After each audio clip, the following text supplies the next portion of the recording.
জাতীয় ফুল শাপলা, যে নান্দনিক স্থাপত্য জানান দেয় ঢাকার বুকে আরেক ঢাকার কথা।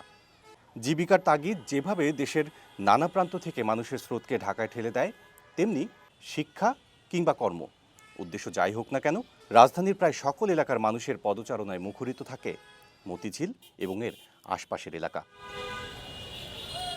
এবারে নির্বাচনে এই ঢাকা ৮ আসনে লাঙল, হাতপাখা, ট্রাক, কাস্তের মতো মার্কার বৈচিত্র্য থাকলেও স্থাপত্য শাপলার এলাকায় নিজের অবস্থান তৈরি করতে চায় শাপলাকলি।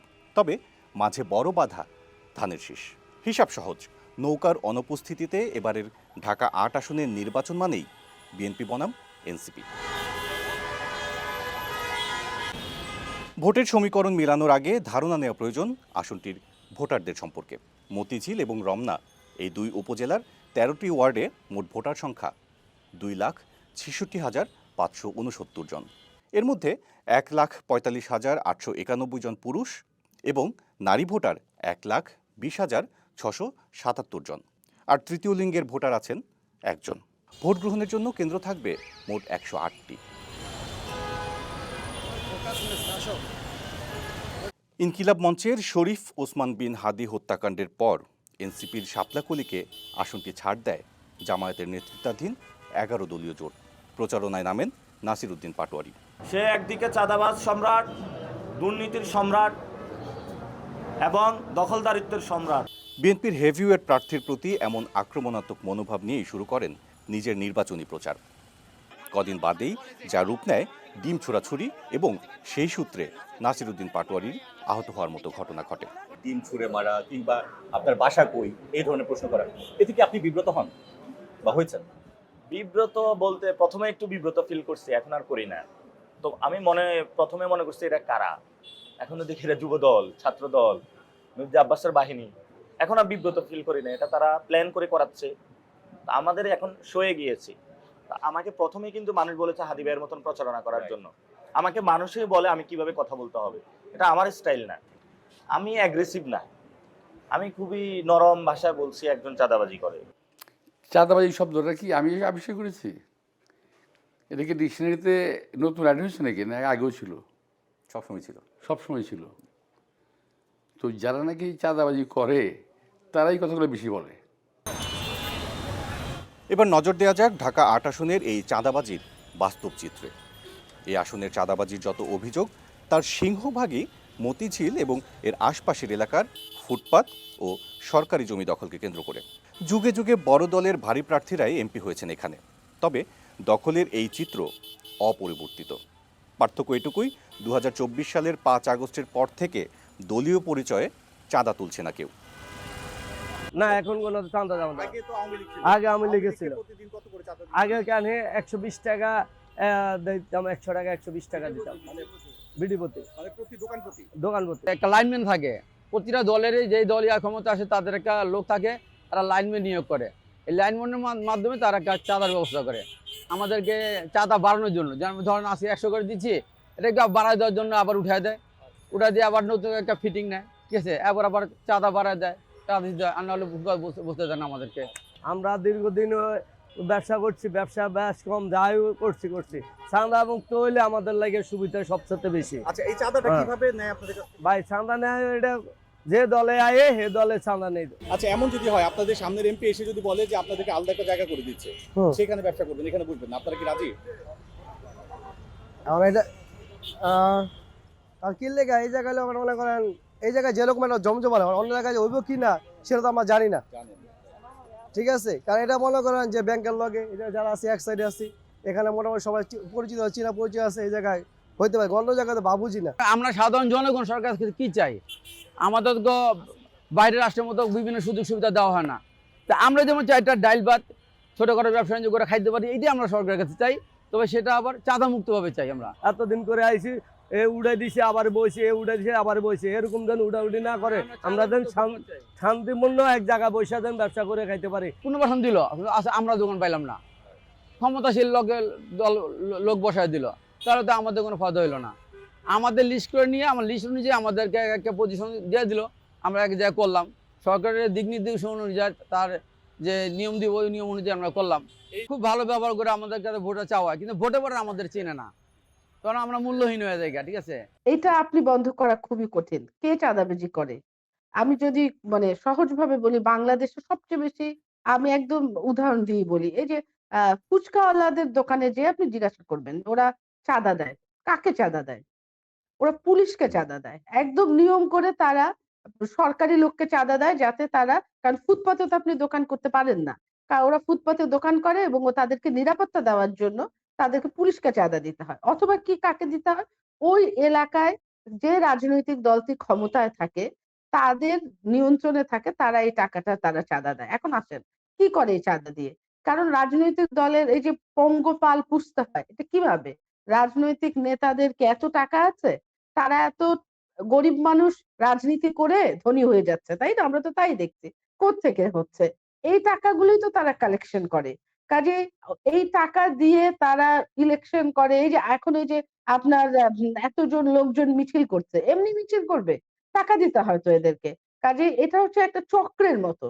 আপনি যদি আপনার এই রাজনীতিতে এই কালচার বন্ধ না করেন, এই ধরনের পঙ্গপাল নিয়ে হাঁটা, আমাদের, আপনি দেখবেন না যে এই দেশগুলো একটু টাকা পয়সা বেশি ধনী দেশ বলি আমরা, আজকাল আর উন্নতও বলতে চাই না, সেই সব দেশে কখনো রাজনৈতিক নেতাদেরকে আপনি ১০০ জন লোক নিয়ে ঘুরতে দেখবেন না, কিন্তু আমাদের দেশে ঘুরে তারা। কারণ এই ১০০ জন লোককে তো পুষতে হয়, এই ১০০ জন লোককে টাকা দিতে হয়। কোত্থেকে আসে? একে দেওয়া হয় রাস্তার চাঁদা তুই তুল, একে দেওয়া হয় যে মাটি কাটার কাজ হচ্ছে ওখান থেকে টাকা তুলবে, একে দেওয়া হয় সে কন্ট্রাক্টরই তুলবে। এইভাবেই চাঁদাবাজিটা চলছে। যুগের পর যুগ ধরে অনেকেই আসছে এখানে, কিন্তু সবাই ব্যর্থ এই চাঁদাবাজি নিয়ন্ত্রণ করতে। সেক্ষেত্রে তারা বলছে যে এটা আসলে একটা ট্রেডিশনাল জায়গা হয়ে গেছে চাঁদাবাজি।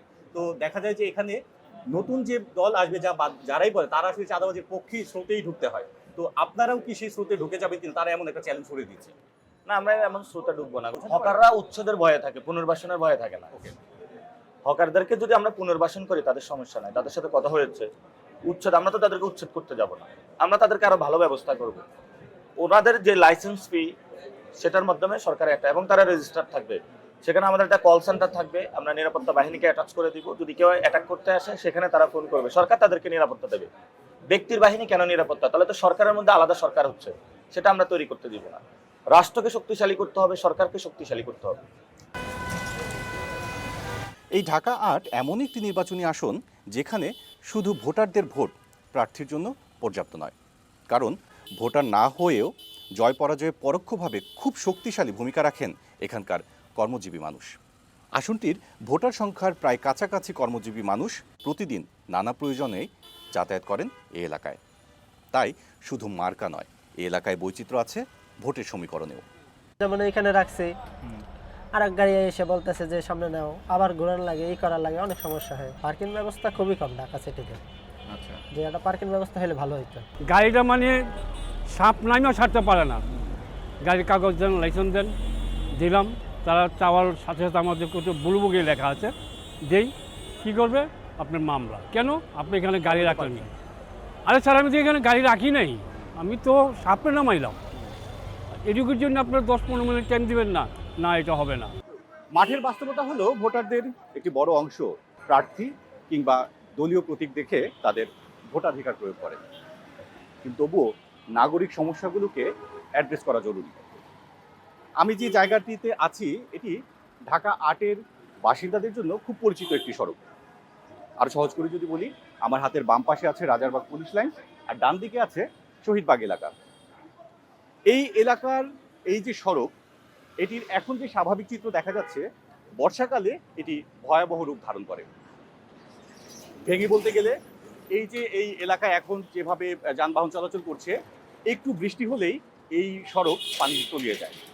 তখন বাস, ট্রাকের মতো বড় বড় যানবাহনগুলো এই পানিতে চলাচল করতে গিয়ে হাবুডুবু খায়। এ গেল জলজটের কথা। এখন আসা যাক এই যে ঢাকা ৮ আসনটি, এই এলাকায় অসংখ্য শিক্ষা প্রতিষ্ঠান রয়েছে, আরও রয়েছে ব্যবসায়িক প্রতিষ্ঠান। তো সব মিলিয়ে প্রতিদিনের একটি অনুষঙ্গ হচ্ছে এলাকার সাধারণদের, সেটি হচ্ছে যানজট। বিগত বছরগুলোতে, বিগত সময়গুলোতে বড় বড় দলের হেভিওয়েট প্রার্থীরা এখানকার এমপি নির্বাচিত হয়েছে, কিন্তু এত বছর ধরেও এই যে জলজট কিংবা যানজটের কোনো সুষ্ঠু সমাধান আসলে ঢাকা ৮ আসনের নাগরিকরা পান। এবার সামনে নির্বাচন, এই নির্বাচনে যে প্রার্থীরা আছেন তারা এই দুই জট অর্থাৎ জল এবং জাল, এই দুই জট থেকে এলাকাবাসীকে নিস্তার দিতে কোনো মহাপরিকল্পনা রেখেছেন কি? সমস্যা যেগুলো আমি দেখি, যেমন ধরো যানজট একটা সমস্যা, এটা একটা মারাত্মক সমস্যা। আরেকটা আছে জলাবদ্ধতা, এটাও মারাত্মক সমস্যা, যেটা যানজটের কারণে অনেক সময় আমি আমার ঘর থেকে বেরোতে পারি না, আমার বাড়ি থেকে। এখান থেকে যদি বেরিয়ে যাই আমি, তোমার যে রাস্তা দিয়ে আসছো ওখানে আটকে যাবো, কারণ ওদিকে মেইন রোডে যানজট, বেরোতে পারছি না। এই যানজটটা দূর করা খুব কঠিন ব্যাপার, কিন্তু অসম্ভব না।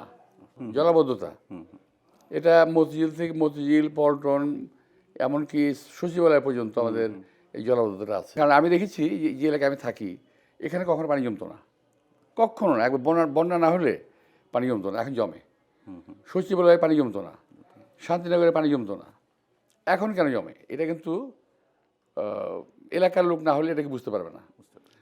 আর এলাকার হলেও যদি এলাকার ইতিহাসটা না জানে, পানি যাওয়ার যে গতিপথটা যদি না জানে, তাহলে কীভাবে পরিষ্কার করবে এটা? যেমন আউটার রোডের পাশে বিশাল ওপেন ড্রেন ছিল, এটা কেউ জানে? কেউ জানে না। এটা এখন বন্ধ করে হয়েছে, আমাদের বন্ধ পাইপ ড্রেন করা হয়েছে। এখন এখানে পাইপ ড্রেনগুলো বন্ধ হয়ে যায়, ব্লক হয়ে যায়। কেন বন্ধ হয়, ব্লক হয়? পানি যায় না কেন? এখানে যে আউটলেট যেখানে আছে, এটা কোথায় আউটলেট? এটাও কেউ জানে না। আমাকে ওই আউটলেটগুলোতে হিট করতে হবে প্রথম। ওই আউটলেটগুলো কীভাবে, মানে পানি যাচ্ছে না কেন, এটা দেখতে হবে। ওগুলো ক্লিয়ার করলে ঢাকা শহরে পানি বন্ধ, মানে কী বলে, জলাবদ্ধতা থাকবে না। তো ওটা দূর করা কিন্তু খুব কঠিন কাজ না। ইজিলি একটা যে কোনো সরকার যদি আন্তরিক হয়, এটা খুব কঠিন কাজ কিন্তু না। আমাদের যেমন ঢাকার এই এলাকার পানি না আমাদের কোথায় পড়ে এটা জানতে হবে। এই এলাকায় পানি পড়ে গিয়ে তোমার বুড়িগঙ্গা, শীতলক্ষা, বালু নদী। আবার অন্যদিকে আছে পশ্চিমে তুরাগ, উত্তরে পশ্চিমে তুরাগ, উত্তরেও তুরাগ, ওখানে পানিগুলো পড়ে। তো যদি এই পানি যাওয়ার রাস্তাগুলো ব্লক হয়ে যায়, তাহলে আর পানি যাবে কোথায়? এবার ব্যালটের সমীকরণ মেলানোর পালা।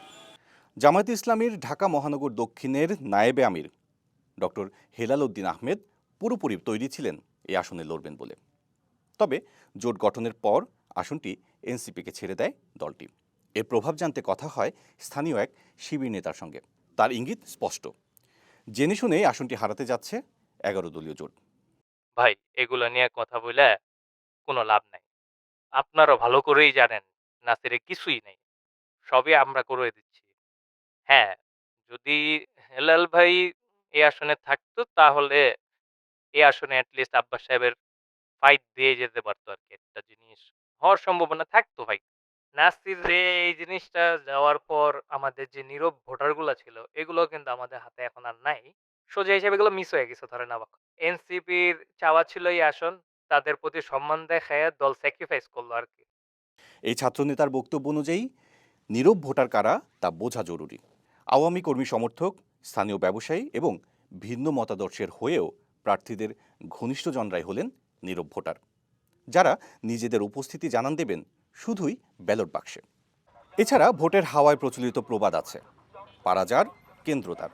তা আমলে নিলেও ধানের শীষকে টপকে যেতে বেগ পেতে হবে শাপলাকলিকে। ঢাকা ৮ আসনের শাহবাগ থানা এবং ঢাকা বিশ্ববিদ্যালয়ের আওতাধীন কিছু কেন্দ্রে শাপলাকলি ভালো করতে পারে বলে ধারণা করা হচ্ছে। তবে আসনটির মোট ভোট কেন্দ্রের 1/4 এই অঞ্চলে পড়েছে, ফলে শাপলাকলির দুর্ভাবনা থেকেই যাচ্ছে। চা খান, নাস্তা খান, বিরিয়ানি খান, সব খাবো, কোনো অসুবিধা নেই, কিন্তু ভাই দয়া করে উল্টাপাল্টা কথা কইেন না। চা, নাস্তা, বিরিয়ানি নিয়ে শাহজাহানপুরে যাব এবং ওনাদেরকে যায় আমাদের বিজয়ী বিরিয়ানি খাওয়াবো ওনাদেরকে ইনশাআল্লাহ। ঠিক এই কারণেই ঢাকা ৮ আসন অনন্য। ভোট যুদ্ধের সঙ্গে বিরিয়ানি খাবার সেশনও সংযুক্ত। তবে অনিশ্চয়তা, শঙ্কা আর দুশ্চিন্তার ভাঁজ কপাল থেকে মুছে ফেলে কে কাকে বিরিয়ানি খাওয়াবে তা নির্ধারণ করুক শুধুই ভোটাররা। এমনটাই প্রত্যাশা নাগরিক সমাজের। সামদানি হক নাজুম, চর্চা, ঢাকা।